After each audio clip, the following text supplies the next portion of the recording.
pues vemos entonces los aspectos generales pues, de lo de la radiología de cráneo y cara. Listo.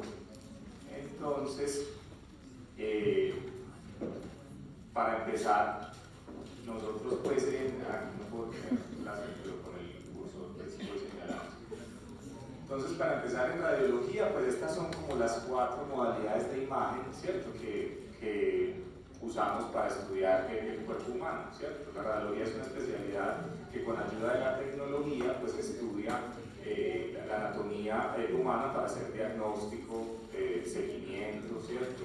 Incluso intervención de algunas enfermedades y para hacer procedimientos también, guiado todo por las imágenes. Eso es lo que hacemos básicamente en radiología y lo hacemos a través de estas 4 modalidades de imagen: los rayos X o las radiografías comunes y corrientes que de pronto a todos o a algún familiar le han hecho, la ecografía que utiliza pues como el ultrasonido, la tomografía computarizada que utiliza el mismo principio de los rayos X, es decir, que el principio físico de la tomografía es el mismo pues que de las radiografías, y la resonancia magnética. Listo. De estas, de pronto saben cuáles utilizan radiación ionizante y qué es radiación ionizante. De pronto desde el colegio se acuerdan que todas lo tienen fresquito. ¿No? Una mosca.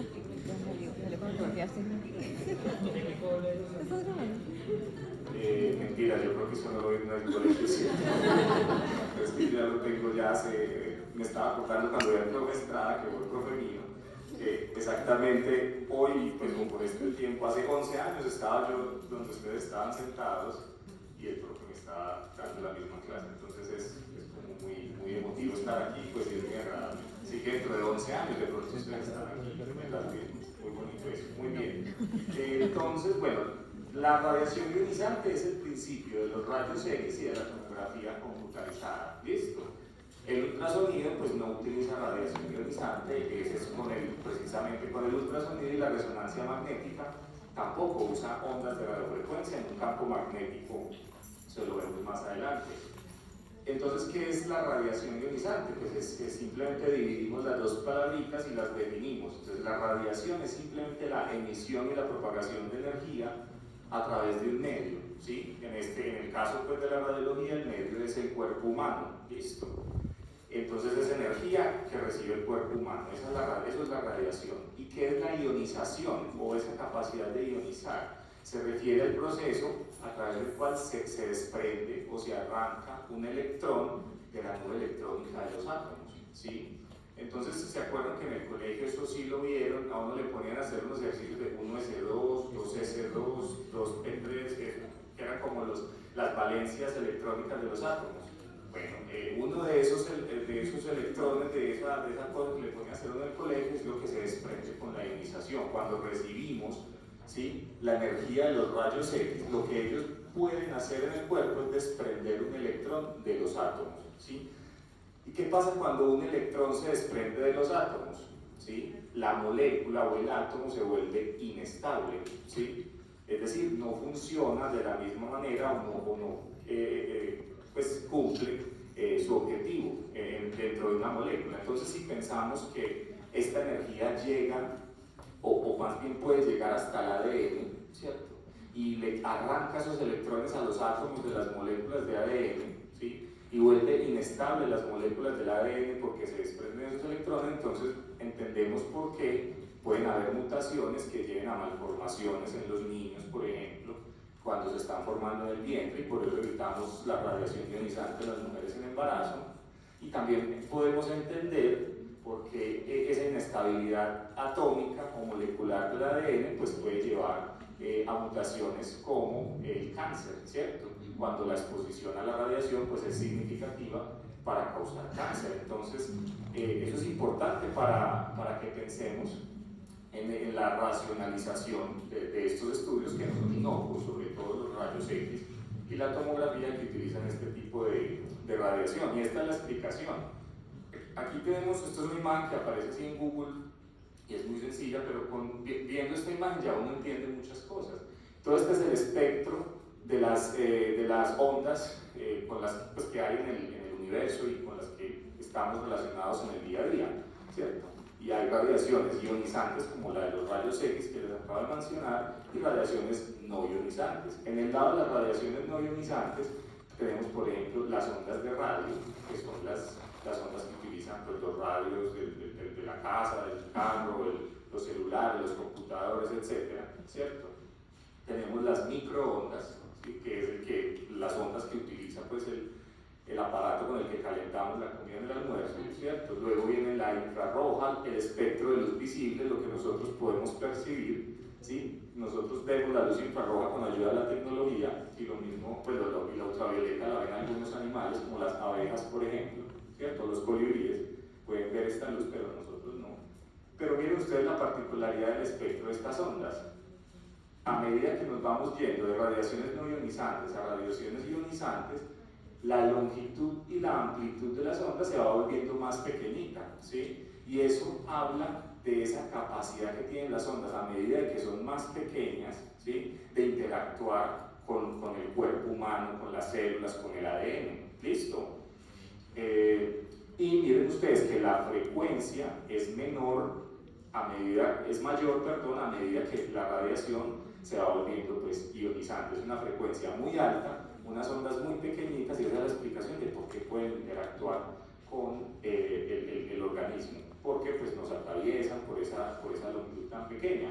Y pues entonces aquí uno también entiende que no, que hay mucha gente que dice que hay que sacar el televisor de la pieza porque las ondas de radiación, que el celular en el bolsillo, pero eso realmente pues desde este punto de vista no tiene mucho sentido porque son radiaciones no ionizantes. O sea, estar al lado de un televisor, pues eso puede emitir ondas de radiofrecuencia, pero por su longitud de onda, su amplitud, su frecuencia, no van a tener, digamos, ningún daño para el cuerpo humano, ¿cierto?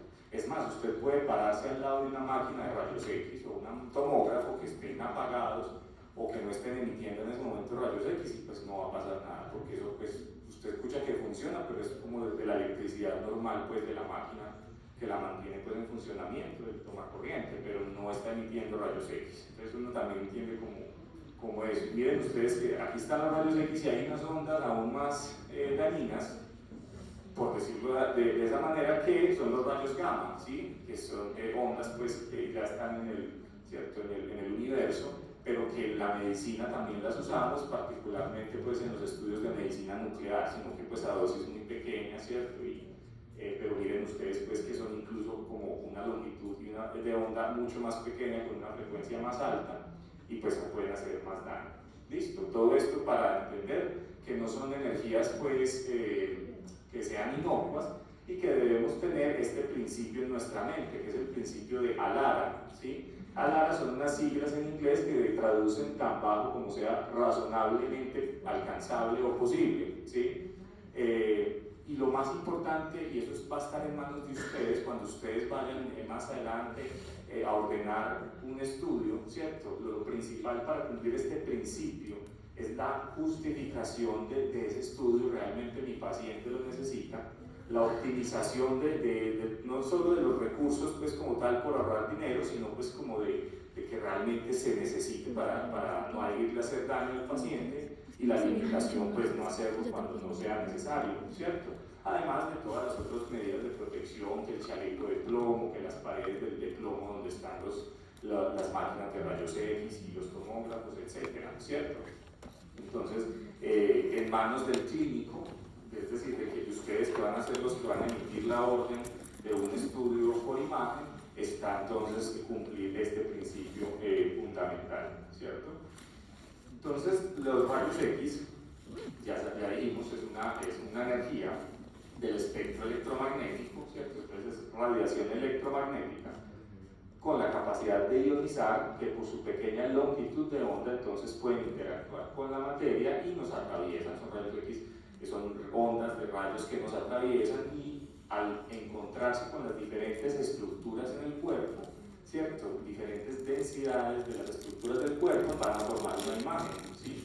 Entonces es como un balance entre la penetración que tienen los rayos X en ciertas estructuras del cuerpo versus la absorción que tienen estas mismas ondas en otras estructuras. Entonces, entre más densa la estructura, esa estructura va a tener mayor absorción de esos rayos X, y entre menos densa, pues los rayos X siguen de largo. Por eso es que en los pulmones, en esta radiografía de tórax, los vemos de esta forma, porque pues principalmente en los pulmones hay aire.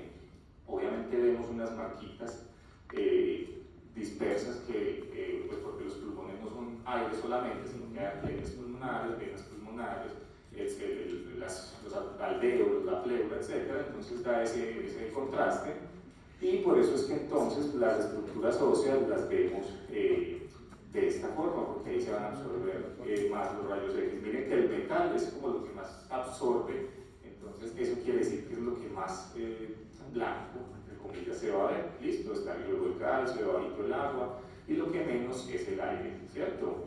Miren aquí entonces las densidades. Esto es una radiografía de abdomen. Entonces el aire, en este caso estamos viendo este aire que baja por aquí en el ángulo esplénico del colon, ¿sí?, en el lado izquierdo. Estamos viendo la grasa del tejido celular subcutáneo, que es como lo que le seguiría, es una tonalidad intermedia por su consistencia, y los tejidos blandos, ¿cierto? Un poquito más que la grasa, pero menos que el hueso. Por ejemplo, aquí está la sombra hepática, entonces la vemos a través pues, de los espacios intercostales. Luego ya vemos el hueso, ¿cierto? Aquí en los alerones ilíacos, la columna lumbar, el dorso lumbar, y metal, en este caso, pues un niño o un adolescente que se tragó una moneda, ¿cierto? Entonces, densidad metálica, ¿sí? Entonces, ¿cómo vamos a mencionar cuando algo se vea negro? Es decir, cuando haya mucha penetración de los rayos X, pues vamos a denominar eso radiolúcido. ¿Listo? Esa es la forma de hablar en radiología, pues en la radiografía. No vamos a decir, es que se ve negrito, se ve más oscurito, se ve como grisecito, pero más o menos, ¿cierto? Como el maquillaje de las mujeres, no, es cierto. Entonces, vamos a decir radiolúcido. Y lo que se vea blanco, o en tonalidades de grises, pues lo que no sea negro, el resto es radio opaco. ¿Listo? También lo pueden encontrar como radio denso. ¿Listo? O solamente una opacidad, o en ese, digamos, con esos tres términos se puede definir. Entonces, radio opaco, radio denso u opacidad. ¿Listo? Que si es que no es tan blanco como el metal, pero tampoco como el hueso, sino que es como el hígado, como en la mitad. Eso es radio opaco. ¿Listo? Solo hay dos posibilidades. O es radio lúcido, que es el aire, ¿sí?, y la grasa en ciertas circunstancias que ya vamos a ver pues, puntualmente, y el resto, lo que es tejido blando, ¿cierto?, las estructuras óseas, el metal, es radio opaco o radio denso. Es la forma de definirlo. Es como contraintuitivo porque, como así que lo negro se ve lúcido y lo blanco radio, como opaco, sabiendo que lo opaco es más negro. Es como la forma, se lo aprendí al revés y listo, ¿cierto? Radio lúcido lo negrito, lo blanco es radio opaco. ¿Listo? La tomografía pues usa el mismo principio, solo que en vez de que la máquina de rayos X esté estática, hay varios emisores de rayos X que giran alrededor del paciente, y a raíz de esa rotación entonces se toman fotos del cuerpo desde distintos ángulos y se va a formar una imagen tridimensional, ¿cierto?, que podemos reconstruir multiplanarmente, es decir, multiplanar en varios planos, en el plano axial, en el plano coronal y en el plano sagital. ¿Listo? En tomografía no vamos a hablar de si es radiolúcido o radiopaco, ¿sí? Vamos a hablar de las densidades. Entonces, si es negrito, lo vamos a denominar hipodenso, ¿cierto? Por ejemplo, la grasa, miren aquí, la grasa mesentérica o la grasa del tejido celular subcutáneo, está como gordito este paciente. Miren todo el panículo adiposo, esta línea grisecita es la piel, y de ahí hasta acá, eso es grasa, ¿cierto? Está bastante obeso. Eso es grasa, y la grasa es hipodensa, ¿cierto? Y si vemos aquí encima del hígado, ¿quién queda encima del hígado?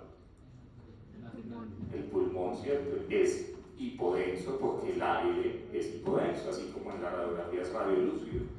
Si es grisecito en tonalidades intermedias, que es todos los tejidos blandos, miren el hígado, el vaso, el psoas, que son estos dos músculos que están aquí, los músculos paravertebrales, etcétera, o los de la pared abdominal, todo eso es isodenso, ¿sí? Todo eso es isodenso.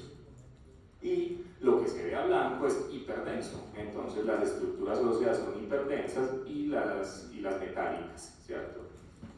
Y también el medio de contraste. Miren ustedes una tomografía simple, ¿cierto? Se ven los órganos, pero casi que uno no puede diferenciar muchas estructuras, pero cuando ponemos el medio de contraste, entonces miren cómo aparecen la aorta, el tronco celíaco, la arteria esplénica, ¿cierto?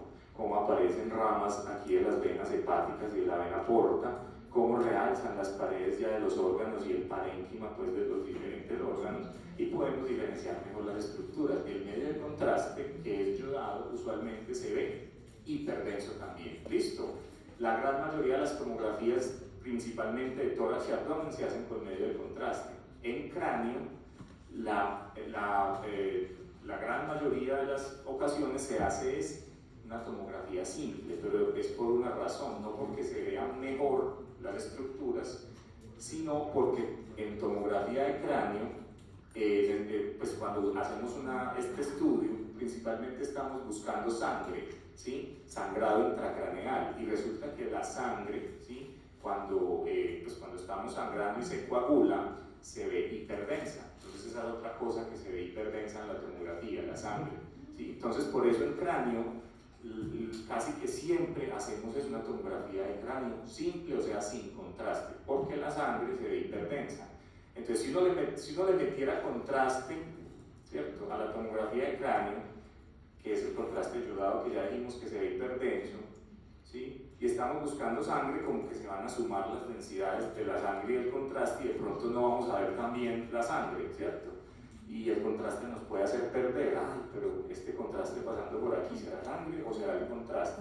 Por eso hacemos la tomografía simple. A veces se hace primero una simple y después una contrastada, ¿cierto? Por ejemplo, ¿en qué situaciones? En el accidente cerebrovascular.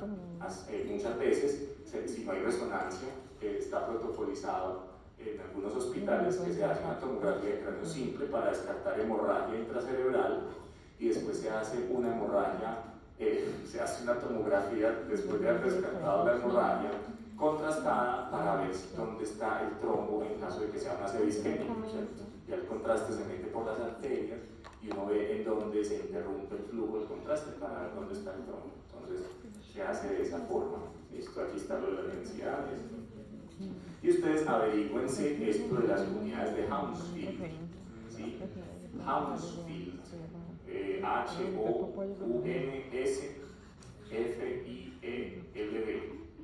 Las unidades de Hounsfield son muy importantes en tomografía porque eso de que se vea blanquito, grisecito o negrito se puede objetivar, ¿sí? Es decir, usted puede decir que algo es hiperdenso por las unidades de Hounsfield. Tiene, no sé, como por ejemplo la sangre, 55 unidades de Hounsfield. Entonces si usted mide eso, usted sabe que eso es sangre y no es calcio, porque el calcio tiene más unidades de Hounsfield, ¿sí? O usted mide acá, por ejemplo, este que es el panículo, pues el tejido celular subcutáneo, y eso le da menos 100 unidades de Hounsfield. Usted sabe que eso es grasa y no aire, ¿sí? Porque el aire tiene unidades de Hounsfield que son aún más negativas, ¿sí? Por ejemplo, si usted las mide aquí en la base pulmonar derecha, entonces esas unidades de Hounsfield van a dar como menos 1000, ¿cierto? Y usted sabe que es aire y no grasa por las unidades de Hounsfield. Entonces averigüense eso, ¿ves? para que las vean entonces. Entonces ya sabiendo eso va a ser ya mucho más fácil entender esta y todas las demás cosas que vayan a ir viendo de radiología de aquí en adelante, porque a veces cuando uno le enseña como de dónde viene y el por qué, uno como que le coge pereza las cosas, pero y sobre todo la radiología, en blanco y negro, y uno a las 3:30 de la tarde queda cansado, con harto sueño, bueno, esa clase tan harta, ¿cierto? Entonces, pero eso digamos que lo motiva un poquito más. Entonces ya sabemos que todo lo negrito en radiografía es el radiolúcido, ¿cierto? Principalmente, y el aire y la grasa, ¿cierto?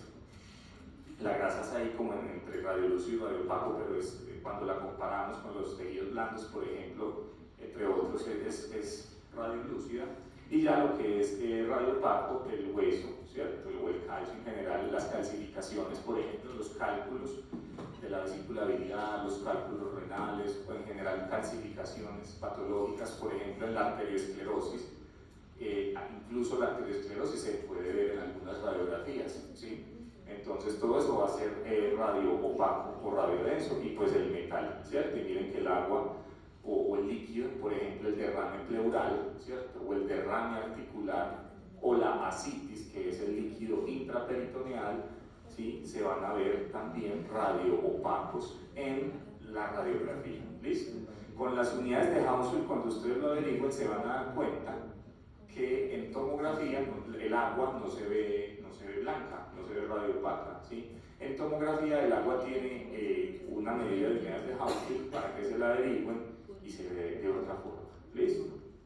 Entonces la indicación de la radiografía de cráneo y de cara no se sale de estos escenarios clínicos para evaluar cuerpos extraños, y esto pues sobre todo en los niños. En los niños es muy frecuente pues que se lleven muchas cosas a la boca, a la nariz, y pues vamos a tener que buscar ese cuerpo extraño, a ver primero a ver si sí lo tiene, si no fue que lo tosió ya, lo vomitó, etcétera, y dónde está para ver si lo podemos sacar o si está haciendo algún daño, o por ejemplo si es una pila de estas como las de los relojes, las de los láser, que tienen como un doble contorno. Son unas pilas pequeñitas con un doble contorno. Esas son muy peligrosas porque tienen una sustancia que puede irritar los tejidos y causar perforaciones, como perforaciones del septo nasal, perforaciones esofágicas, gástricas, intestinales. Entonces, esa sobre todo es muy importante aprenderla a reconocer en las radiografías, cuerpos extraños. Tumores óseos, hay unos tumores particulares que se pueden diagnosticar incluso solo con la radiografía, pero pues muchos terminan en tomografía y resonancia, ¿sí? Las fracturas, esto ya digamos que está reevaluado, pero si uno se puede pensar un médico en el servicio rural, ¿cierto? Que pues los recursos son limitados y eso, y solo tiene rayos X, pues, y hay una sospecha de una fractura craneofacial, pues no es que no le vaya a hacer la radiografía, porque eso no sirve para nada, sino que pues, hay que utilizar el recurso y saber pues cómo interpretarlo, ¿cierto? Entonces, en sitios con recursos limitados, la radiografía de cráneo y cara todavía se usa para diagnosticar fracturas, pero la indicación, siempre que sospechemos una fractura, del estudio de imagen es una tomografía simple, bien sea del cráneo o de la cara, ¿sí? Siempre que sospechemos fractura craneofacial, debemos estar pensando es que este paciente requiere una tomografía de cráneo simple o una tomografía de cara simple, sin medio de contraste, porque pues para evaluar las estructuras óseas no necesitamos medio de contraste, porque ellas son hiperdensas y se ven muy bien en tomografía. Pero si no tenemos tomografía en un medio rural con los recursos limitados, pues vamos a hacer las radiografías y vamos a ver cómo las interpretamos. Y evaluación de los senos paranasales. Hay pediatras que todavía piden radiografías de senos paranasales, a pesar de todas las limitaciones que esto tiene para el diagnóstico de las complicaciones de la sinusitis, porque también para estudiar sinusitis no se hacen radiografías, sino tomografía de senos paranasales, ¿sí? Y no se hace para hacer diagnóstico de sinusitis, porque el diagnóstico de sinusitis es un diagnóstico que es clínico, ¿sí? Como les van a enseñar el de apendicitis, el de torsión testicular, cantidad de condiciones que son diagnóstico clínico para el que está formado el médico y no necesita las imágenes. Para evaluar los senos paranasales por imágenes, porque ya se está sospechando una complicación, es decir, una sinusitis que no mejoró con el manejo antibiótico, ¿cierto? Que se esté complicando una sinusitis con un absceso, ¿cierto? Bien sea o una osteomielitis o un absceso intracerebral o una trombosis de los senos durales, ¿sí?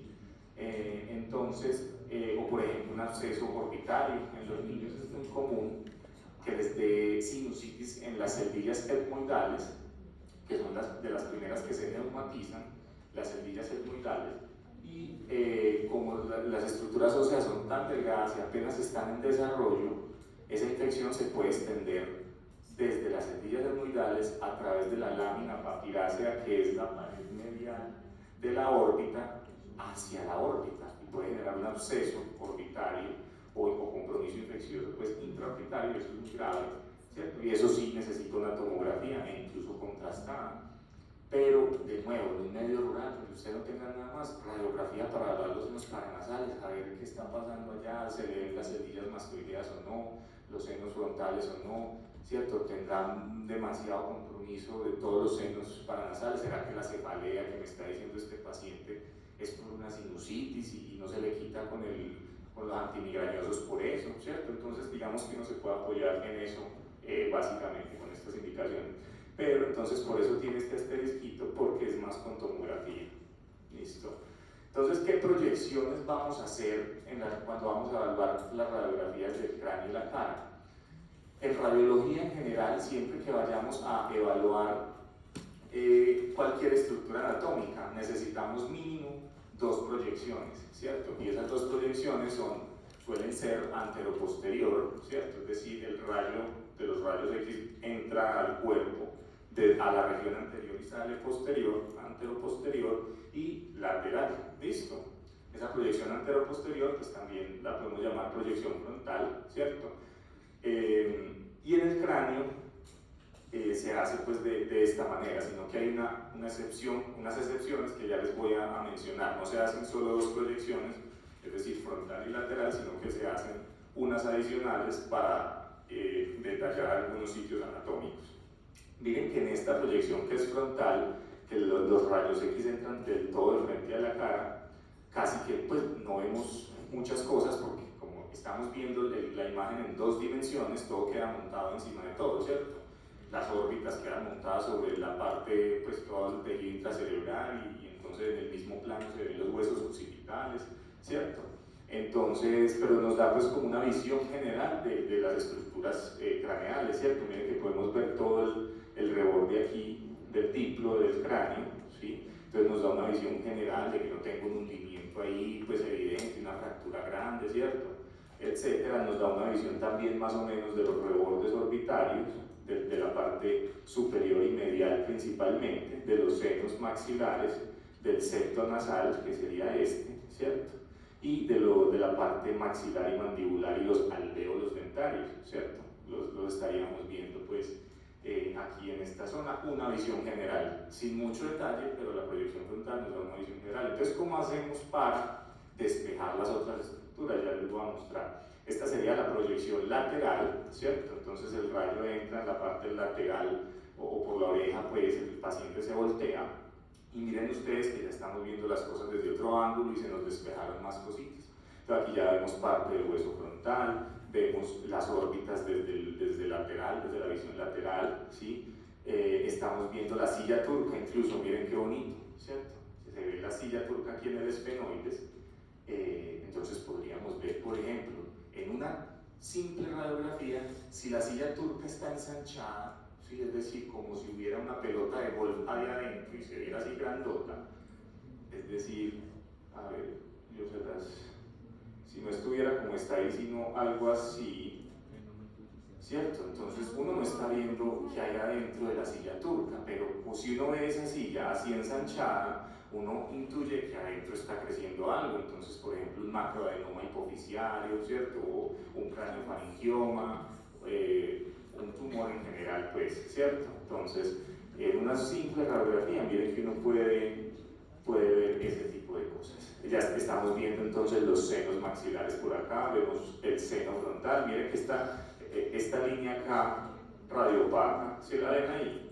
Ahí porque se las dibuja en rojo, pero si la borro están viendo la línea radiopaca ahí, ¿cierto? Esa es la pared anterior del seno frontal, y si hay una pared anterior, entonces también tenemos la de atrás, que es la pared posterior. Entonces la lateral nos da una visión muy general también de varias estructuras del cráneo y también del maxilar y del mandibular, con sus respectivos alvéolos y estructuras piezas dentales. Miren que también vemos parte de la vía aérea, entonces vemos la nasofaringe. En los niños, aquí es donde quedan las adenoides. Y esa es otra indicación que se me olvidó mencionarles. La radiografía del cavum con V y M, del cavum faríngeo, se hace muy frecuentemente en los niños para estudiar las adenoides. Se han escuchado hablar de que a los niños los operan mucho de adenoides, ¿cierto? Las adenoides son como las amígdalas que se nos inflaman y nos duele el tragar, pero que se ubican aquí, ay, madre, no estoy viendo esto, que se ubican acá. Acá están las adenoides en los niños, ¿cierto? Y cuando esas adenoides se hipertrofian, miren ustedes que pueden obstruir la vía aérea, ¿sí? Miren que el aire viene por acá a la nasofaringe y debe bajar por aquí. Pero cuando se crecen esas adenoides, entonces obstruyen la vía aérea y los niños empiezan a hacer respiradores orales, ¿cierto? A respirar por la boca, la voz, el tono de voz les cambia, todos esos signos, y se les manda esta radiografía de cabo para ver qué porcentaje de obstrucción tiene, y eso le sirve pues al otorrinolaringólogo para saber si lo tiene que operar o si le da algún tratamiento, etc. ¿Cierto? Entonces esa sería otra indicación que es muy frecuente, el cabo marino. Para evaluar los huesos nasales, miren ustedes que aquí este parece como Voldemort, ¿cierto? No tiene nariz, es como si no tuviera nariz. Hay una proyección específica en la que se acerca más los rayos X, se enfoca más en la nariz y se recorta incluso el resto de la cara, y es para mostrarnos los huesos nasales propios, pero para esa radiografía hay que pedirla específicamente así, radiografía de huesos nasales propios, y ahorita les muestro entonces. Entonces ahí ya llevamos 3 proyecciones, ¿cierto? Para evaluar los huesos de la cara: la proyección frontal, la proyección de cara lateral y la de huesos nasales, que es distinta a la de cara lateral porque se enfoca más en los huesitos nasales, que miren ustedes que en una de cara no quedan bien incluidos. ¿Listo? Y miren ustedes aquí la proyección lateral, pues como en otro paciente, mucho mejor, pues las mismas estructuras, bien bonito. Y hay 3 proyecciones adicionales, entonces llevamos 3, y hay otras 3 proyecciones adicionales que son variaciones de la frontal. Y en esas variaciones de la frontal, entonces lo que se hace es que los rayos X entran en diferentes ángulos respecto a la cara, ¿sí? La primera de esas 3 proyecciones adicionales es la proyección de Towne, o de Towne, como pues no sé si es inglés, alemán, bueno. Towne, entonces, ¿cómo entran los rayos X? Desde anterior hacia posterior, pero miren ustedes que no entran de frente, sino con una angulación caudal de más o menos 30 grados, como apuntando hacia el foramen magnum.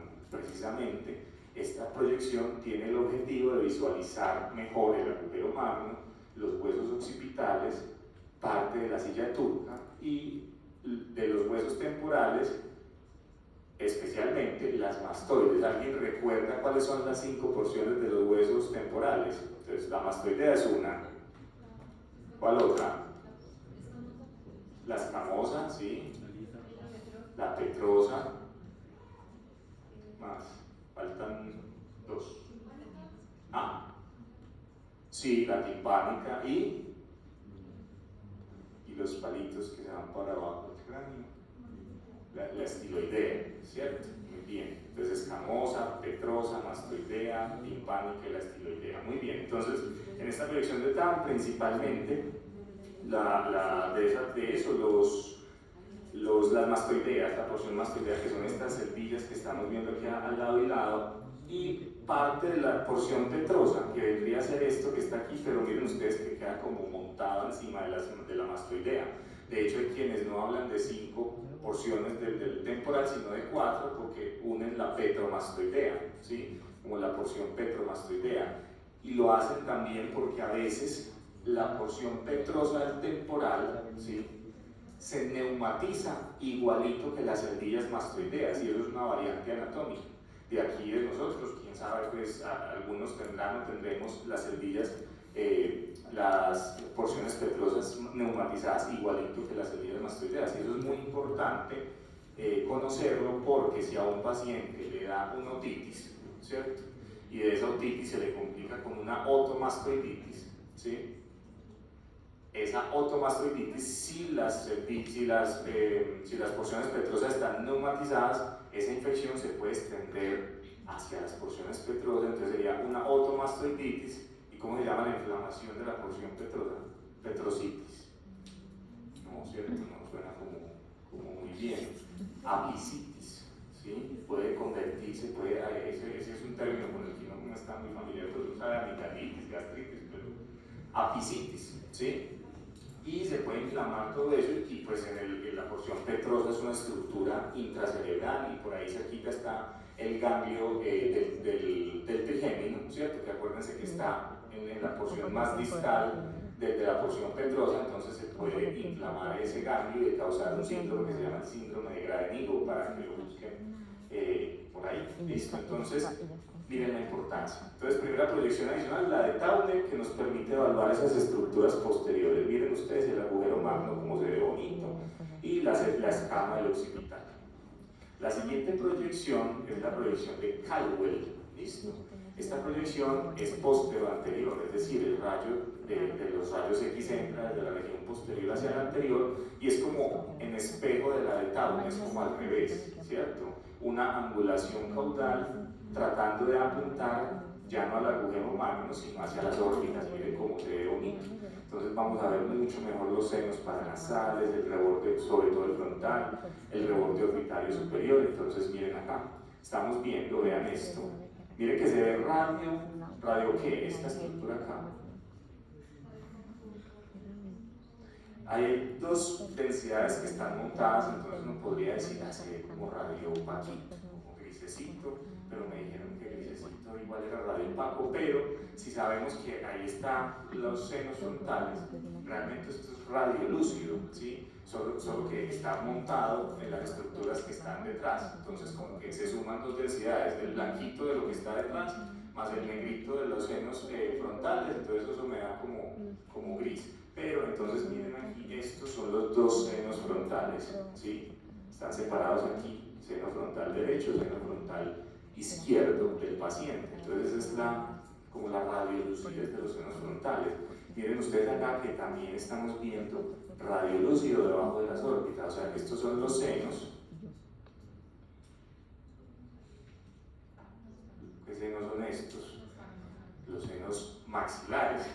De los senos paranasales, estos son los senos maxilares, y se ven radiolúcidos porque los senos siempre deben contener aire solamente, ¿cierto?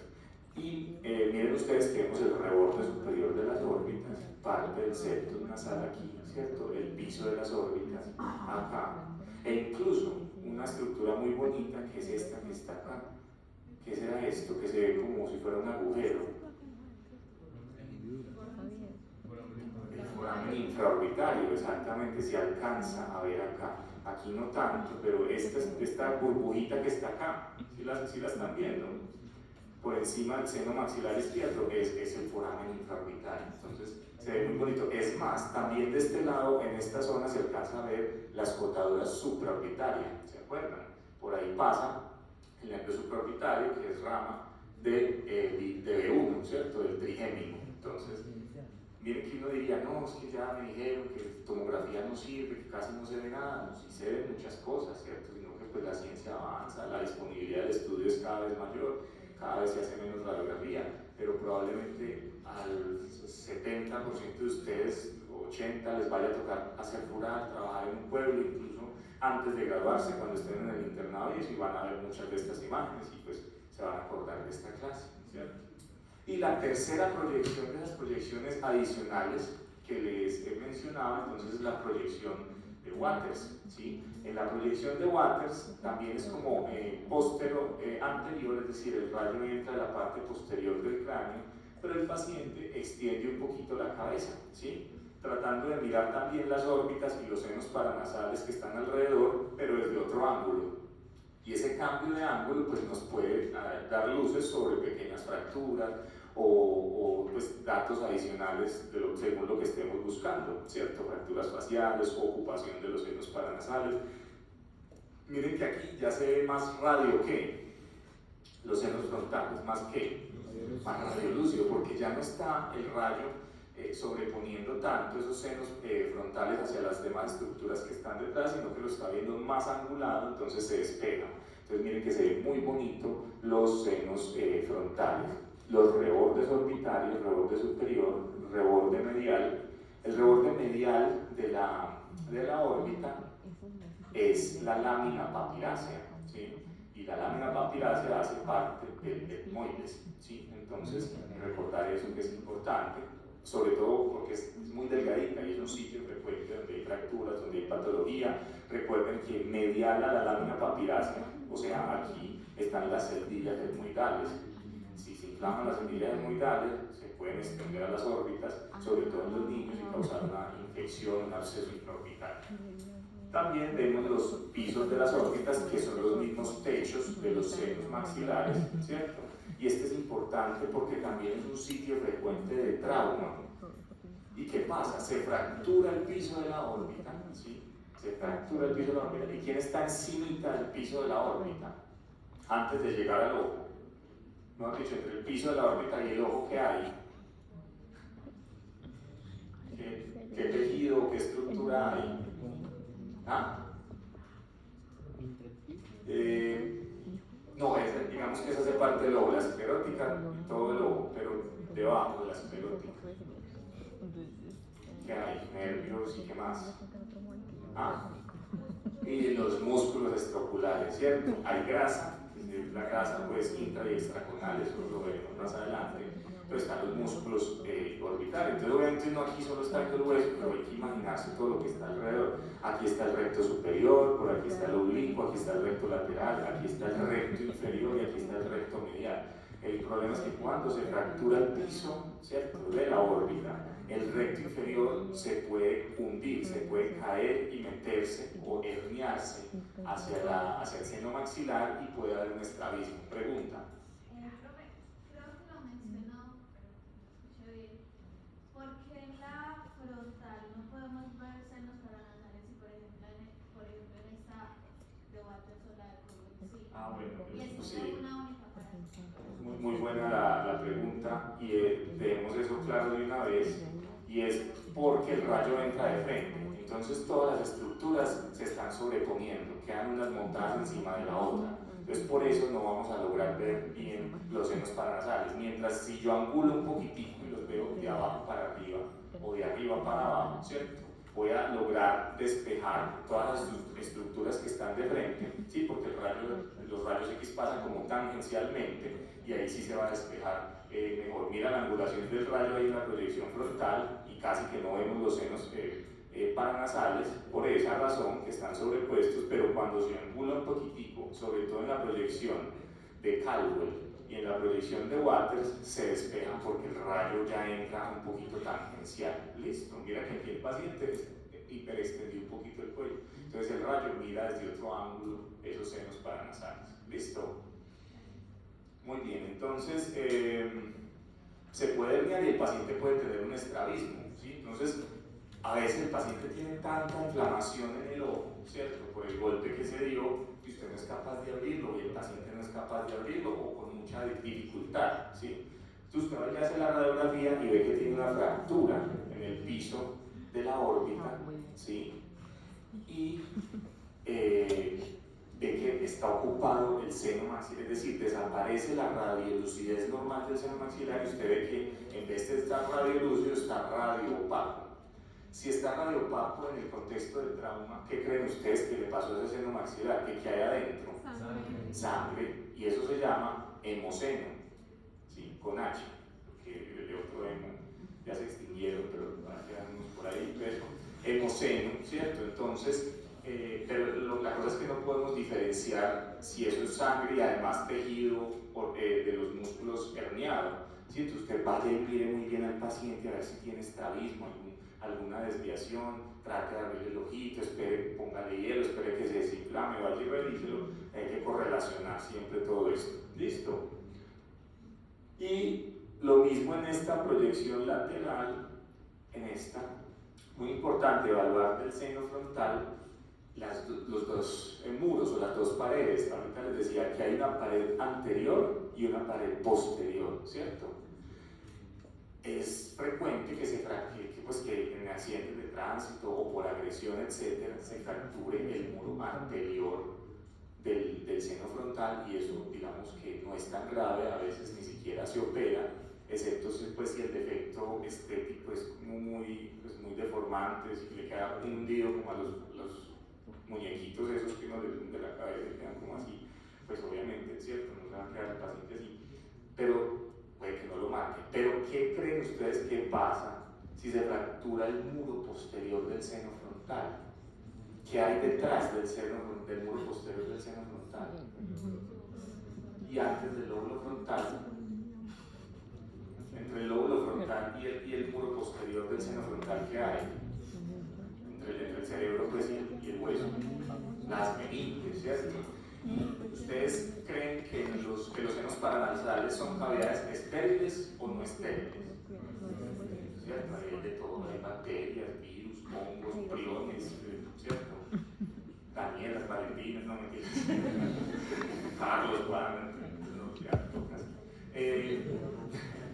Entonces puede haber una meningitis, ¿cierto? Y esa meningitis se puede complicar además con un absceso intracerebral. Entonces a usted se le puede pasar que tenga una fractura del muro anterior del seno frontal, pero no se le puede pasar nunca que haya una fractura del muro posterior, ¿sí? Y miren que pues, puede ser muy sutil, simplemente ver que haya una interrupción de la cortical de esta línea, ¿cierto? Que uno vea que no es continua. Miren que todas las corticales uno las debe ver continuas, ¿sí? Entonces uno puede ver una interrupción de la cortical acá y debe de, o sea, eso es de manejo quirúrgico, intrahospitalario, por el riesgo de meningitis y de absceso intracerebral, ¿listo? Y eso se puede diagnosticar desde una radiografía, no tiene que esperar que haya una tomografía, ¿cierto? Usted tiene que remitir al paciente. Muy bien, pues si están en un vuelo, etc.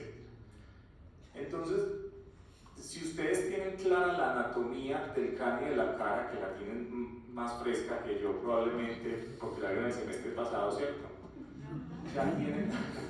Ya tienen como el 50 o el 60% del estudio ya leído, ¿sí? Porque si no, pues si uno sabe qué es lo normal, cuando usted ve la radiografía y ve algo como que no le cuadra, ya el diagnóstico lo saca usted con la clínica, con lo que le está diciendo el paciente, etc. Pero es más sencillo. Es simplemente para recordar que tenemos el neurocráneo y el viscerocráneo. El neurocráneo, pues, lo que protege el encéfalo, y el viscerocráneo, que es lo que protege la cara, ¿cierto? Entonces, básicamente, tenemos el hueso frontal, los huesos parietales y temporales, el occipital, ¿cierto? Y ellos tienen una porción plana, que son como las escamas a través de las que se van a unir y van a formar las suturas. Eso es como para recordar. El frontal tiene una escama vertical y tiene una porción horizontal, que es la nasoorbitaria, ¿sí? Esa porción escamosa es la que recubre el seno frontal y donde van a estar los senos frontales con su muro anterior y posterior, que ya sabemos la relación que tiene con las meninges y el lóbulo frontal. Y en la porción horizontal nasoorbital, entonces va a estar el reborde superior, ¿cierto?, de las órbitas, y estas apófisis acá, que yo creo que por ahí está el nombre, pero ¿alguien se acuerda cómo se llaman? Estas apófisis o procesos. El proceso nasal del hueso frontal, ¿cierto? ¿Se acuerdan? O el proceso maxilar del hueso frontal, que es lo que se articula en esta porción aquí, frontonaso, órbito, el molgal. ¿Sí se acuerdan? ¿Cierto? Es correcto, muy bien. Entonces, reborde superior de las órbitas, y acá se van a articular los huesos propios nasales, ¿cierto? Y miren que aquí está la escotadura para el nervio supraorbitario, ¿sí? Esa es la parte interna, y se va a articular, o se va a unir más bien, con los huesos parietales, formando la sutura coronal. ¿Y esto aquí cómo se llama? En los niños esto está abierto, la fontanela anterior, ¿hasta cuántos meses más o menos? 12, 18 meses más o menos está abierta la fontanela anterior, ¿cierto? Muy bien. Miren ustedes entonces que el hueso frontal lo vamos a ver, pues más o menos bien en una proyección lateral. Vemos la escama y vemos la porción de los senos frontales y la porción nasoorbital, y en la frontal, como les decía, en la proyección de Caldwell y de Walters, vamos a ver el seno frontal y los rebordes superiores de las órbitas, ¿cierto?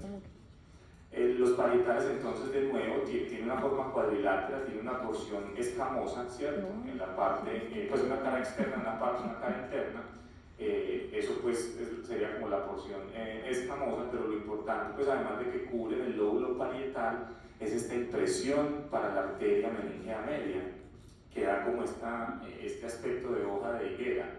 Pues, uno va caminando por ahí en cualquier parque y se encuentra con esas hojitas por ahí caídas, ¿cierto? Eso es una hoja de higuera, que es lo que parece pues como en la cara interna del temporal y el parietal por donde va la arteria meningea media. Entonces, la importancia de esto es, bueno, la arteria meningea media es rama de quién? No, es rama de la cerebral media. ¿De quién? Es una de las dos ramas terminales de la arteria carótida externa. ¿Cuál es la otra rama terminal? No, la de aquí, no sé, por aquí. La del pulso de por aquí. Por aquí no tiene un pulso, ¿cierto? Es el pulso que... El pulso temporal, ¿cierto? Entonces, las dos ramas terminales de la arteria carótida externa son la arteria meningea media y la arteria temporal superficial. ¿Listo? ¿Y por qué agujero entra la arteria meningea media al cráneo? No, el agujero, la meningea media entra al cráneo por un agujero específico en la base del cráneo, ¿se acuerdan? ¿Cómo se llama ese agujero? ¿Ah? No, bueno, no, muy bien. Pero sí les dieron base del cráneo en neuro el semestre pasado y les enseñaron ese orificio. Foramen oval, foramen redondo, foramen carotídeo.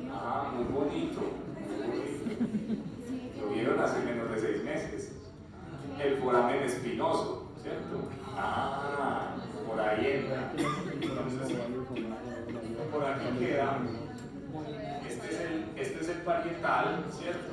Abajo queda el temporal, ¿sí? Y en la base del cráneo está entonces el foramen o el redondo, el foramen oval y el foramen espinoso. El foramen espinoso entra a la arteria meningea media y se va pegadita al temporal y al parietal y da estas ramas y da esta impresión, esta huella craneal, ¿sí? ¿Qué pasa? Si se fractura el temporal o el parietal, hay un riesgo de que se lacere la arteria meningea media y de que cause un sangrado, ¿cierto? Un sangrado extraxial, un sangrado que se llama hematoma o hemorragia epidural. Entonces, la mayoría de los hematomas epidurales son, y se me está durmiendo este codo, está así todo el tiempo. Bueno, la mayoría de los hematomas epidurales son por lesiones, por fracturas del hueso temporal y del parietal que causan laceraciones de la arteria meningea media. Y ahí está la impresión, ¿cierto? Es más, siempre que se vea, sobre todo en tomografía de cráneo simple, un hematoma epidural, hay que ir a buscar la fractura, ¿sí? Porque van de la mano, ¿sí? La gran mayoría de las veces hay un hematoma epidural asociado a una fractura del temporal o del parietal. ¿Listo? Muy bien.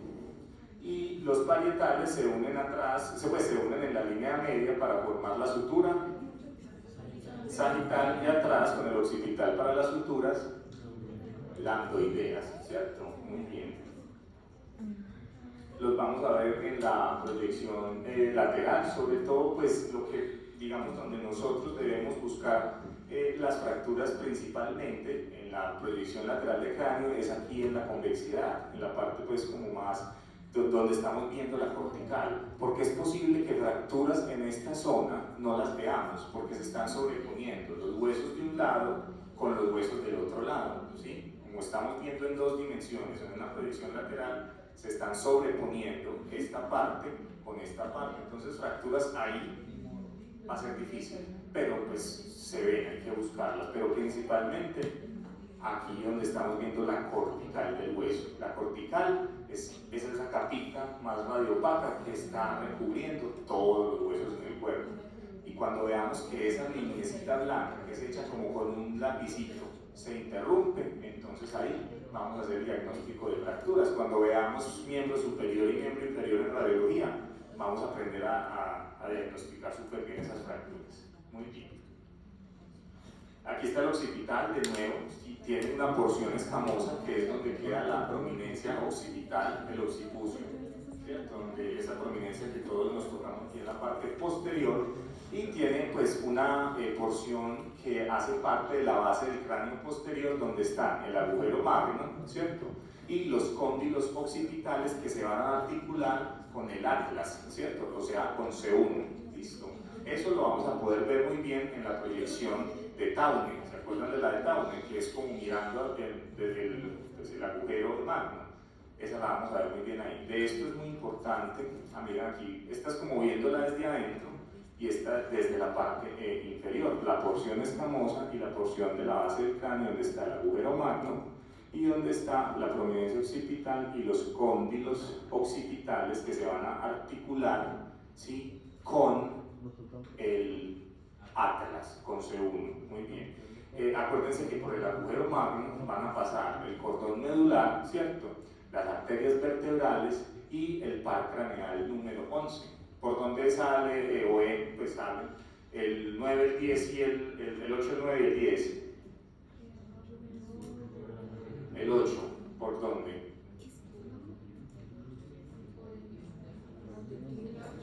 Por el conducto auditivo interno, ¿cierto? Ese sí, es esa parte. El 9 y el 10 con el yugular. ¿Y el 12?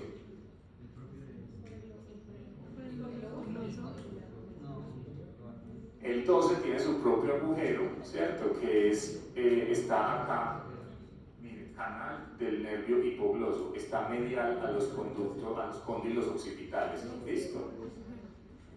¿Por qué es importante saber eso? Porque si hay una fractura ahí en la base del cráneo posterior, pues hay riesgo de que se lesionen todas las estructuras. Pues primero el cordón medular y pues no hay el paciente pues ni llegar al hospital, se muere pues ahí al lado de la moto en la que se accidentó, ¿cierto? Pero pues hay riesgo de que se lesionen los pares bajos, ¿cierto? Que son el glosofaringio, el vago, el hipogloso, etcétera, cuando hay fracturas pues a este nivel, ¿cierto? Y ahí hay un elemento muy importante con esta imagen y es lo siguiente. Entonces, esa es la prominencia occipital interna o la prominencia cruciforme, ¿cierto? ¿Y qué estructura hay ahí dentro del cráneo? ¿Qué llega ahí? O estos los senos, ¿cierto? Ahí senos transversos, ¿cierto? Y aquí viene el seno longitudinal superior, ¿sí? Y aquí confluye. ¿Cómo se llama ese sitio en el que confluye? Pero tiene un epónimo que es lo más de bonito. Los epónimos ya no se utilizan, eso es cierto, es correcto. Confluencia de los senos puede ser una posibilidad, pero escuchen esto como suena de poético: la tórcula de Erófilo. La tórcula de Erófilo, esto está con un griego así fluido, espectacular. Entonces, ¿cuál es la importancia de eso? Ahí en la tórcula de Erófilo, que confluye todas estas estructuras venosas vasculares, ¿cierto? Si hay una fractura, hay alto riesgo, o sea, una fractura craneal, hay alto riesgo de que se laceren estos senos venosos, ¿sí? Y eso puede generar trombosis. La laceración de los senos puede generar trombosis de los senos venosos, ¿cierto? O puede generar sangrado también extraxial, ¿sí? Un sangrado subdural asociado. Las trombosis de los senos venosos pueden generar infartos de origen venoso, ¿sí? Uno cree que los infartos cerebrales solo son de origen arterial cuando se tapa la cerebral media y la cerebral anterior, no sé qué, pero también hay infartos cerebrales de origen venoso.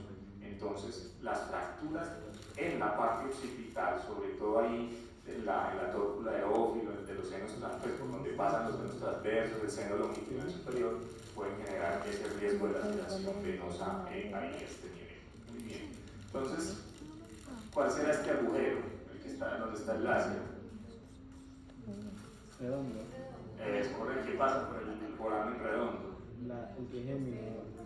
B2. O sea, y este de atrás, entonces, ¿cuál es? El oval. ¿Quién pasa por ahí? B3.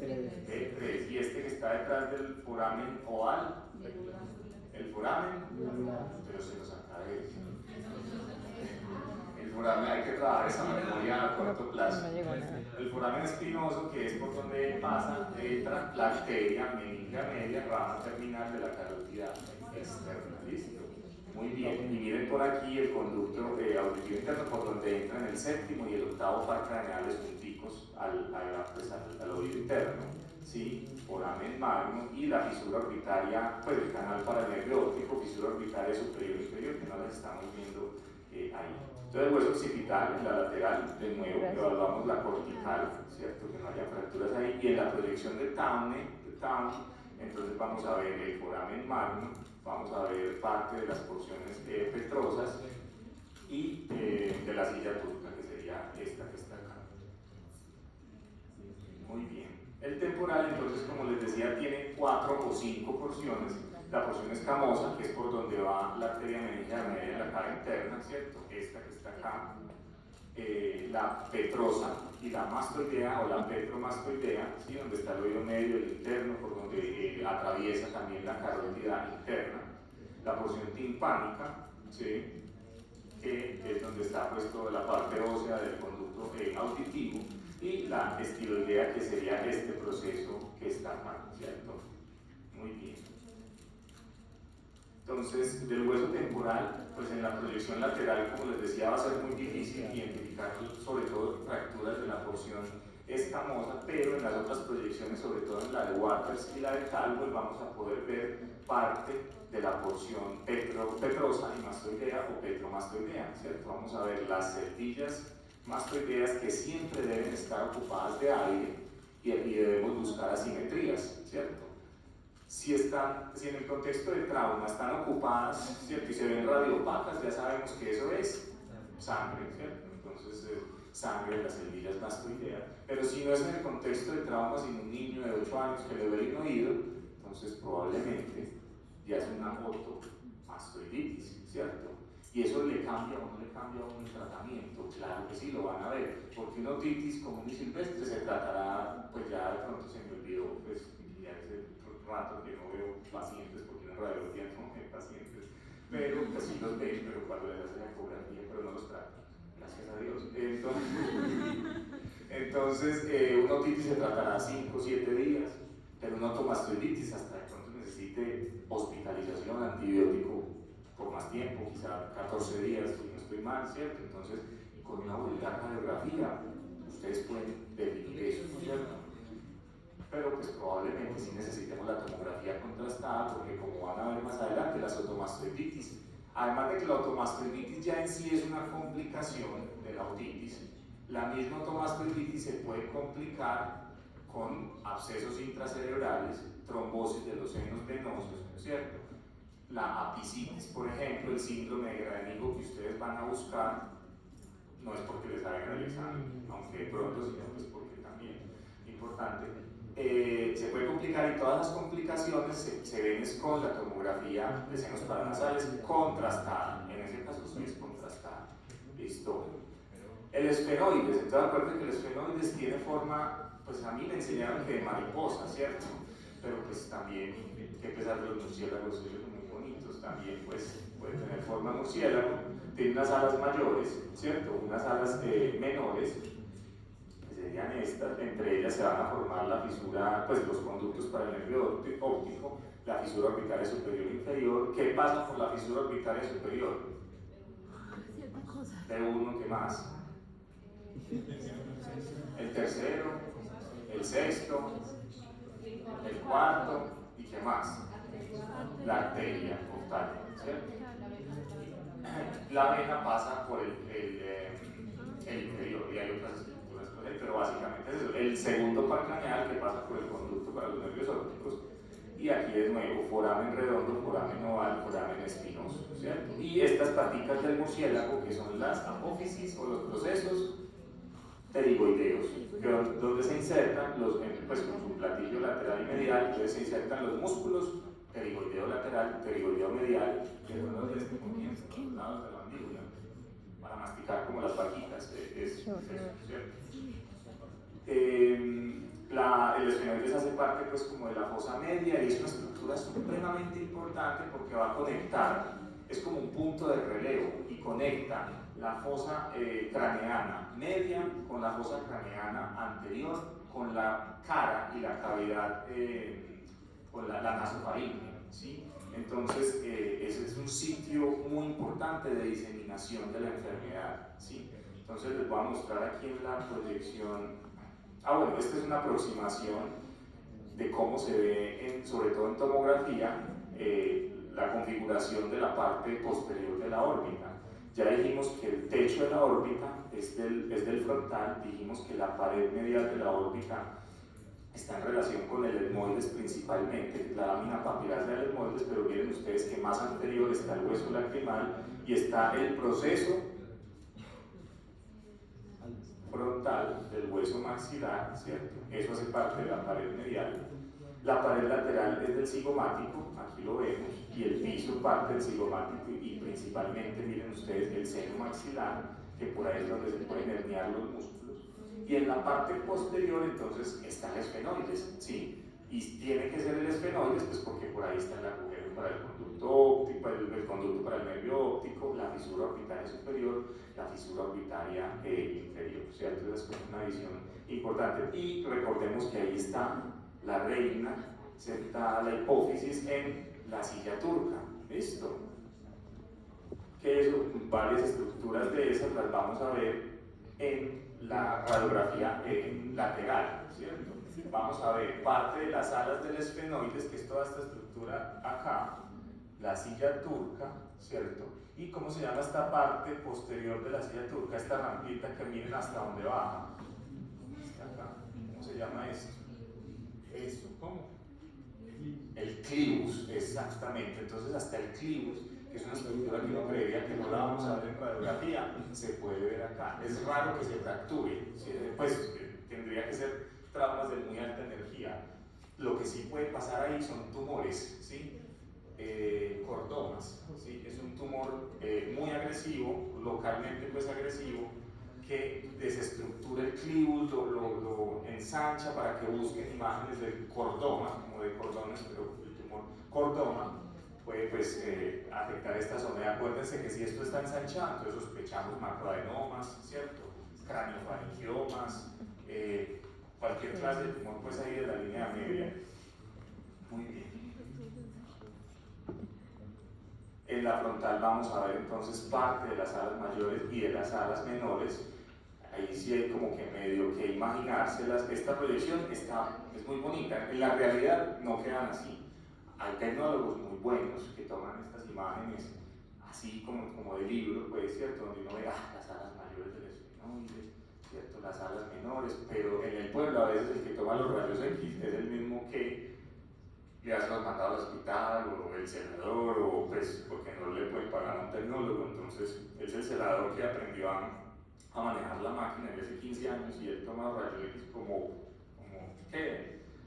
Pero bueno, de pronto pues si ustedes aprenden bien esto, esta técnica, no sé qué, le pueden apoyar a él porque haga las cosas bien hechecitas. Esfenoides, ¿qué más del esfenoides? No, listo. Ya tenemos el etmoides, ¿sí? Que hace parte de la base anterior del cráneo. Y ese dato es supremamente importante. Les voy a mostrar por qué. Entonces, tenemos la lámina cribosa, ¿cierto? En la porción horizontal, que atraviesa la lámina cribosa o cribiforme. ¿El qué? El bulbo olfatorio, el primer par, ¿cierto? Los axones pues, del bulbo olfatorio atraviesan la lámina cribiforme. Tenemos una lámina perpendicular, ¿cierto? Que configura el septus nasal y tenemos unas masas laterales donde van a estar las celdillas etmoidales, el cornete superior y el cornete medio, ¿sí? Porque el cornete inferior es un hueso aparte, ¿sí? Y en la radiografía, bueno, y la apófisis, ¿cierto? Cristagalli, que ¿quién se pega de la apófisis Cristagalli? Exacto, entonces llega la fals del cerebro, de la dura madre, y ahí se inserta, ¿cierto? Entonces miremos en la radiografía, hay una imagen importante en esta proyección, entonces, que es como de Waters, pero no tan angulada, y vemos entonces las cavidades paranasales al lado de la nariz de las celdillas etmoidales. Miren que son radiolúcidas, ¿sí? Porque solamente contienen aire. Pero aquí hay una estructura muy importante, y es lo que les decía de que el etmoides configura la base anterior del cráneo. Entonces, en la radiografía nosotros podemos ver la lámina horizontal o la lámina y al ladito de la apófisis, pues el cristagalli, que es todo esto, vemos estas dos lineecitas, que es donde está sentado el bulbo olfatorio, acá y acá. Aquí llega el bulbo olfatorio, ¿cierto? Y esta es la lámina horizontal donde están las hendillas cribiformes o la lámina cribiforme. Porque es muy importante identificar que estas lineecitas estén continuas, porque cuando se fracturan hay un riesgo muy alto de una fístula de líquido cefalorraquídeo. Queda fugándose el líquido cefalorraquídeo del cerebro a través de la nariz, y eso es lo que da la rinoliquia, ¿sí? Rinoliquia, entonces el paciente es todo el tiempo pues no mocoso, sino con una secreción blanco, es transparente todo el tiempo por la nariz, y es después de un accidente de tránsito con múltiples fracturas quedan con ese problema, ¿cierto? Porque se fractura ahí ese plano etmoidal, sobre todo pues donde está la lámina cribiforme, incluso quedan con problemas de disosmia o anosmia, etc.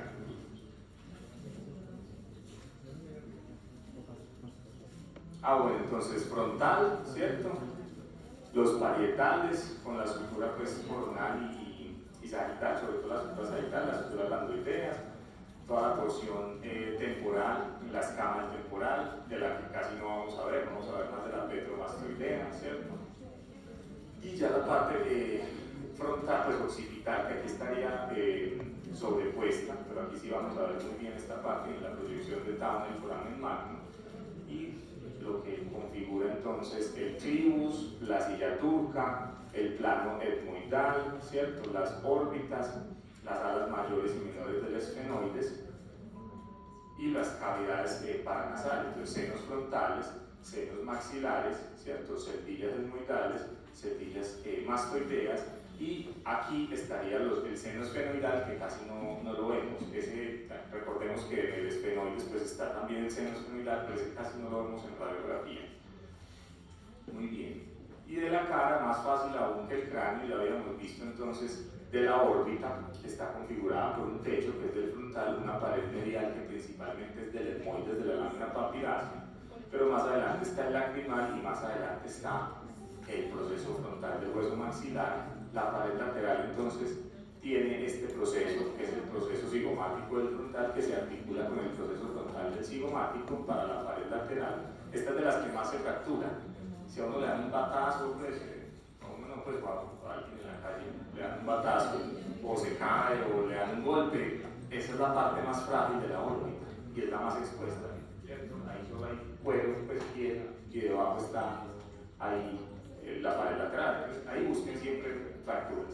El piso de la órbita entonces está con el cigomático y el maxilar, y en la pared medial que ya la vimos, y al posterior el esfenoides principalmente con los forámenes, ¿cierto? Así se forma pues como la órbita. Es simplemente tener en cuenta como esas relaciones anatómicas para pensar en las posibles complicaciones, ¿cierto?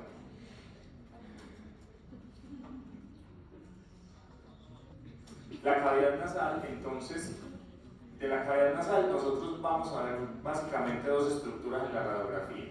Acuérdense que vamos a pedir una proyección de huesos, vamos a ver si la tengo por acá. Sí, una proyección de huesos nasales que miren ustedes que recorta prácticamente toda la cara y se enfoca en los huesitos nasales propios, y mírenlos acá. Aquí vamos a poder nosotros evaluar fracturas.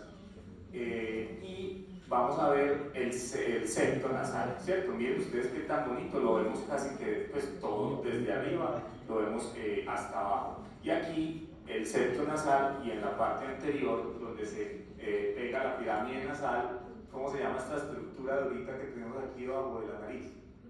La espina nasal anterior, ¿sí? Esa también, pues casi no la vemos realmente en la radiografía, pero hay que sospechar que está fracturada cuando hay deformidades nasales muy escandalosas, y cuando el septum nasal está desviado, sobre todo en esta región, ¿cierto? Pues si vemos aquí que está como esta línea está discontinua, sobre todo aquí en esta parte distal, tenemos que sospechar de que la espina nasal anterior esté fracturada. Esa fractura es grave, probablemente pues es quirúrgica en la mayoría de los casos, porque es el sostén de la pirámide nasal, ¿cierto? el sostén pues, distal de la pirámide nasal, entonces se puede desestructurar ahí y necesitar cirugía, ¿cierto? Entonces la nariz la vamos a evaluar sobre todo pues, en la proyección de Waters y Caldwell y con la proyección de los huesos nasales propios, ¿listo? Y vamos a ver pues, al lado y lado los senos maxilares, ¿cierto? Recordemos entonces que el hueso maxilar ya no es maxilar superior, sino maxilar, ¿cierto? Y el mandibular. Y de eso en la radiografía, bueno, entonces ya hablamos de la espina nasal anterior. En la radiografía vamos a ver principalmente dos estructuras que podemos evaluar. Pues primero, en la proyección de Waters, la radiolucidez o el aire que debe estar al interior de estas cavidades, los techos de las senos maxilares, que son los pisos de las órbitas, ¿sí? Que ya los mencionamos, muy importante detectar fracturas a este nivel por el riesgo de herniaciones. Y vamos a ver también la porción alveolar, ¿sí? La porción alveolar, que es donde están los dientes. Es muy importante que ustedes identifiquen las fracturas alveolares que se pueden ver desde la radiografía, porque son fracturas con riesgo de infección, es decir, se comportan como fracturas abiertas, ¿sí? Porque esa fractura de los alvéolos expone el hueso a una cavidad que no es para nada estéril, que es la cavidad oral, ¿cierto? De hecho, después de la cavidad del gato, la del humano es la más infecciosa cuando hay traumas, pues de que alguien muerde a otra persona y eso, se infectan mucho esas heridas, porque la cavidad oral humana tiene demasiadas bacterias y más pues si se besó a alguien media hora antes de morder, entonces ya son dos cavidades orales, dos grupos de bacterias diferentes. Entonces hay mucho riesgo de que las fracturas alveolares del maxilar o del mandibular sean unas fracturas abiertas y se conviertan en osteomielitis, ¿sí? Y una osteomielitis es una catástrofe, eso es una catástrofe porque el paciente, eso nunca se alivia. Pues, primero necesitan antibiótico como 2 meses, ¿cierto? Y siempre tienen riesgo de volver a presentar la infección porque el antibiótico no llega muy bien al hueso, ¿cierto? Entonces, esas fracturas hay que identificarlas rápidamente, sobre todo cuando son de los alvéolos frontales, es decir, de los colmillos hacia adentro, hacia la línea media. Esas fracturas tienen más riesgo de comportarse como una fractura abierta y las vamos a identificar sobre todo en la proyección de Caldwell, ¿sí? Acá vamos a identificar fracturas alveolares aquí. Entonces, si ustedes ven una fractura por acá, acá, o en los dientes torcidos, que se le volaron un montón de dientes, ustedes le abren la boca y ven sangre en las encías por todas partes, después le hacen la radiografía y ven por ahí una lineecita rara, ¿cierto? Ojo, puede tener una fractura dentro alveolar y alto riesgo de osteomielitis, el paciente hay que remitirlo, ¿cierto? No lo pueden mandar uno a la casa con acetaminofén, demonios, no podemos, pero sí toca entonces remitirlo. Y de la mandíbula, entonces recordemos como esto a veces uno se le olvida como los nombres para describir las lesiones, ¿cierto? ¿Cómo se llama esta parte? ¿Sí? Como en la oreja, ¿cierto? Eso se lo enseña a uno el profe Estrada, el trago, el antitrago, la escotadura intertrágica, ya se las enseñó. Tan bonita esa clase, ¿no? Esa clase es muy buena. Lo mismo con la mandíbula. Simplemente para localizar, como les decía, ustedes tienen la anatomía de la mandíbula lista y cuando vean la radiografía ya saben qué tienen. Entonces recordemos, tenemos el cuerpo de la mandíbula, ¿cierto? Que es toda esta parte. Y tenemos la línea media. ¿Cómo se llama esta parte de acá? ¿Cómo le decimos? Cumbamba. Mentón, me gusta más como la región mentoniana, ¿cierto? Sino que como que uno no se acomoda a veces. A mí me gusta decirle la sínfisis mandibular, ¿cierto? Muy elegante, ¿no? La sínfisis mandibular. Entonces, las lesiones a este nivel, sobre todo pues, de las estructuras óseas, no las puede escribir como sínfisis de mandibular. Cuando esté doblando la herida clásica, que se detectan los niños, pues en general, sí es la región mentoniana, ¿cierto? Submandibular, etc. Pero la unión, como esto se forma de un lado y del otro en el periodo embrionario y se juntan, entonces sínfisis mandibular. Luego vienen los cuerpos de la mandíbula y por aquí está el foramen mentoniano. Viene el ángulo mandibular, ¿cierto? Es esta parte de acá. Luego tenemos la rama mandibular, que es la que sube, ¿sí? Y tenemos estas dos estructuras. Esta que se articula con el temporal, ¿cierto? La articulación temporomandibular. Y estos son los cóndilos, ¿cierto?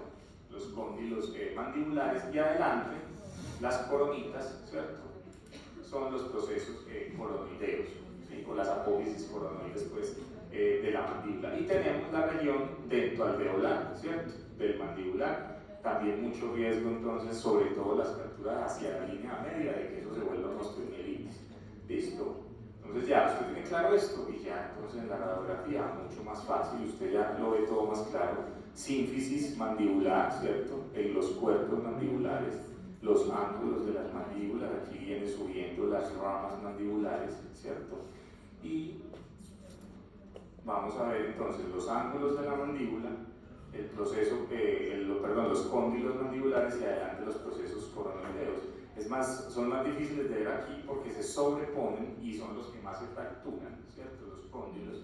Pero, de nuevo, usted va a tener el paciente a su vista. Entonces, usted ve que el paciente tiene una limitación para la apertura oral, ¿cierto? O una deformidad o una maloclusión, ¿cierto? Que mastica y se tuerce.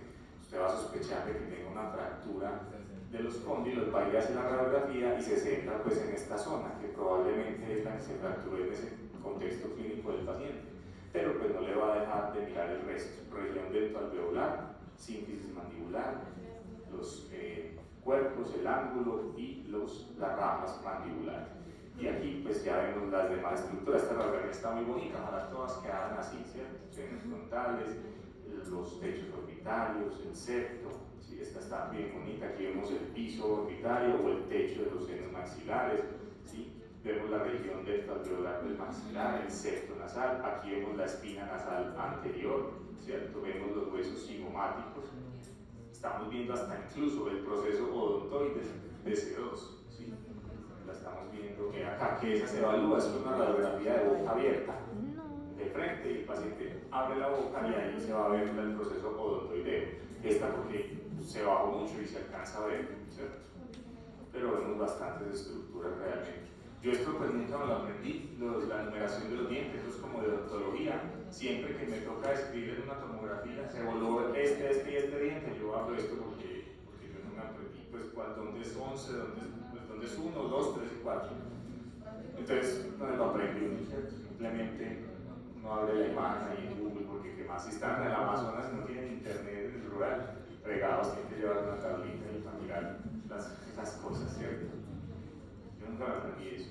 Y esto ya es para terminar, 2 o 3 cositas de trauma.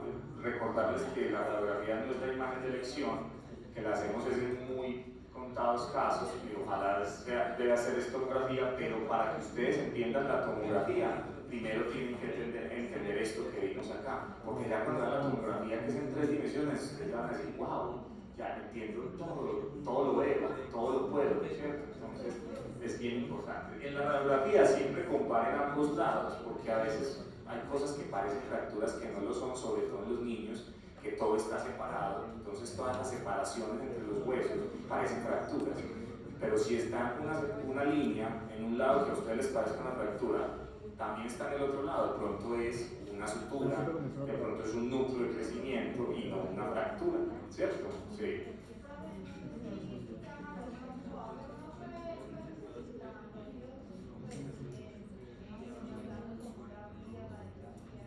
Procesos, ¿qué tipo de procesos inflamatorios? Por ejemplo, una sinusitis o...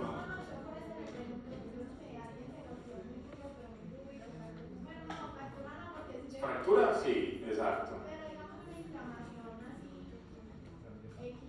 Bueno, por ejemplo, el proceso inflamatorio que más va a afectar aquí es la sinusitis, ¿cierto?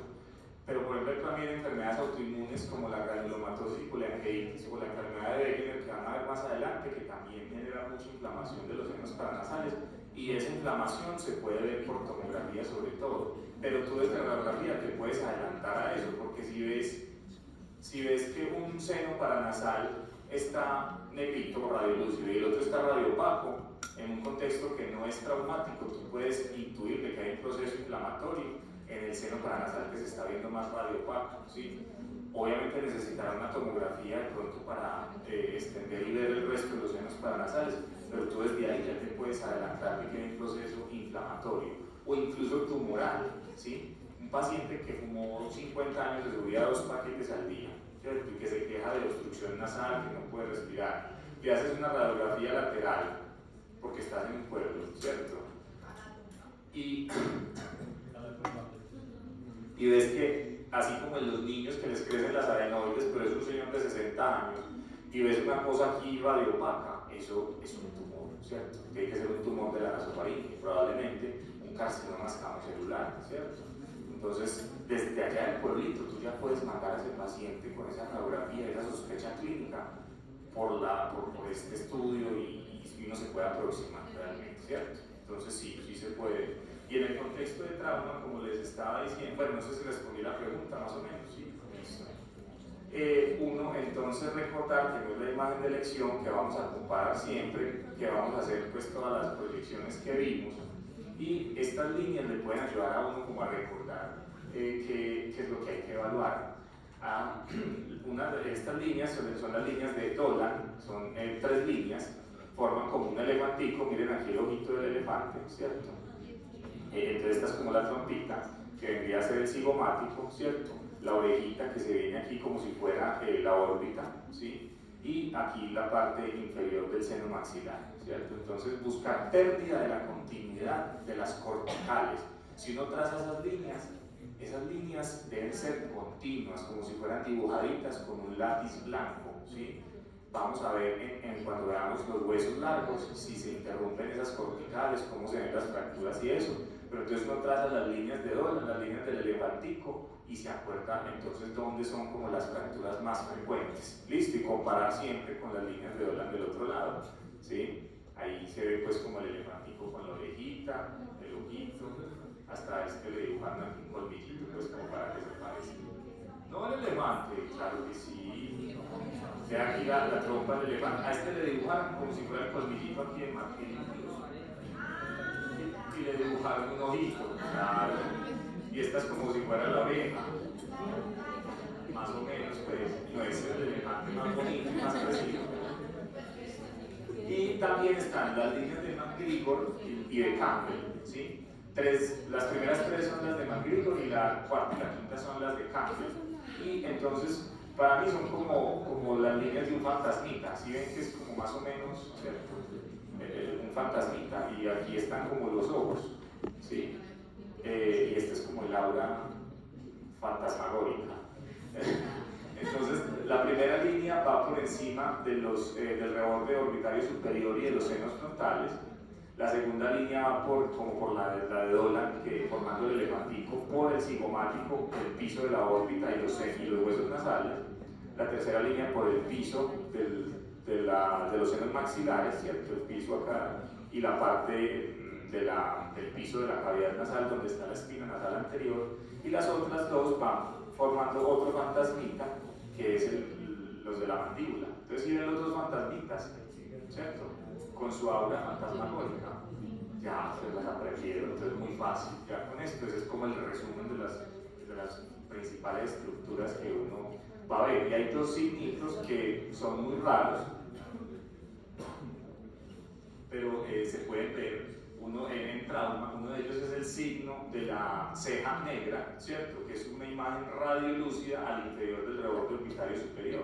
Miren acá, miren este reborde orbitario, se ve como grisecito tenue, ¿sí? Se ve radiopaco. Pero a veces en el contexto de trauma, entonces se va a ver más radiolúcido, si lo ven acá, que no se ve igual que esta parte que está aquí arriba, porque puede haber una fractura del techo orbitario. Entonces es el signo de la ceja negra, y el otro es el signo de la lágrima, ¿sí? Que es lo que yo les decía al principio, de que se hernia el recto inferior hacia el seno maxilar cuando hay una fractura del piso orbitario. Se ve como si fuera una lagrimita, ¿sí? Aquí pareciera como si fuera el agujero para el nervio infraorbitario, ¿cierto? Que queda ahí. Pero yo creo que en este caso caso el agujero para el nervio infraorbitario es este. Si lo ven aquí más pequeño, ¿sí? Aquí como con una línea, pues como un circulito dibujadito con un lapicito blanco, y al ladito hay uno más grande, esa sería la lágrima, probablemente por herniación de la grasa extraconal o del músculo recto inferior en una fractura del techo de la órbita, del piso de la órbita, perdón, ¿cierto? Y lo otro es pues el nivel o la ocupación del seno maxilar pues por sangre, que ya sabemos que se llama hemoseno, con H, ¿cierto? Sea el hemoseno frontal, hemoseno maxilar, ¿cierto? Hemoseno mastoideo no, porque ese no es precisamente un seno paranasal, sino que es mastoideo.